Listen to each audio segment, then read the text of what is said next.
एक बार एलेना नाम की एक खूबसूरत महिला रहती थी, जिसकी सुंदरता हर किसी को मोहित कर लेती थी। उसकी शादी विक्टर नाम के एक स्वार्थी और महत्वाकांक्षी व्यक्ति से हुई थी, जिसे किसी भी चीज की तुलना में अपनी सफलता की अधिक परवाह थी। विक्टर अक्सर अपने करियर और सामाजिक स्थिति पर ध्यान केंद्रित करते हुए एलेना को नजरअंदाज कर देता था।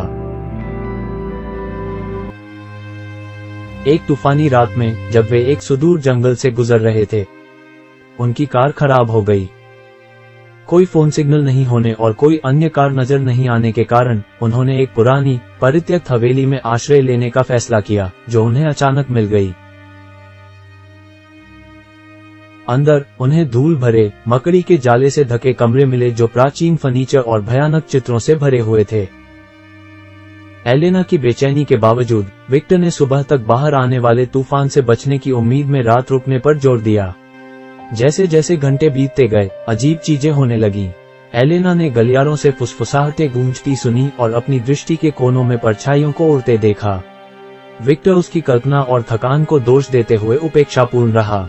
एक भयावह क्षण में एलेना को एक दराज में छिपी एक पुरानी डायरी मिली।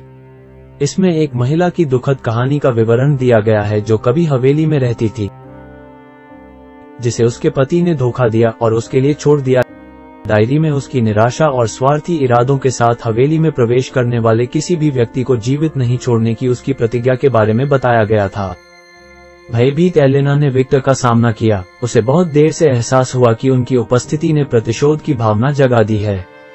हवेली के दरवाजे जोर से बंद हो गए, जिससे वे अंदर फंस गए, क्योंकि धोखा खा चुकी महिला की भूतिया आकृति उनके सामने आ गई। क्रोध और दुख से प्रेरित होकर आत्मा ने एक भयानक बदला लिया। विक्टर के स्वार्थ ने उन्हें एक ऐसे जाल में फंसा दिया था जहां से निकलना संभव नहीं था। अंत में केवल एलेना के पश्चाताप और सहानुभूति ने आत्मा के दिल को छू लिया, जिससे वह बच गई, लेकिन हवेली की दीवारों के भीतर विक्टर को अनंत काल तक पीड़ा देने की निंदा की गई। एलेना बच निकली। उस रात वो हमेशा के लिए परेशान हो गई जब उसने स्वार्थ और विश्वासघात के परिणाम देखे। हवेली एक बार फिर खाली हो गई, दूसरों की इच्छाओं और भावनाओं को नजरअंदाज करने की कीमत चुकाने की एक गंभीर याद।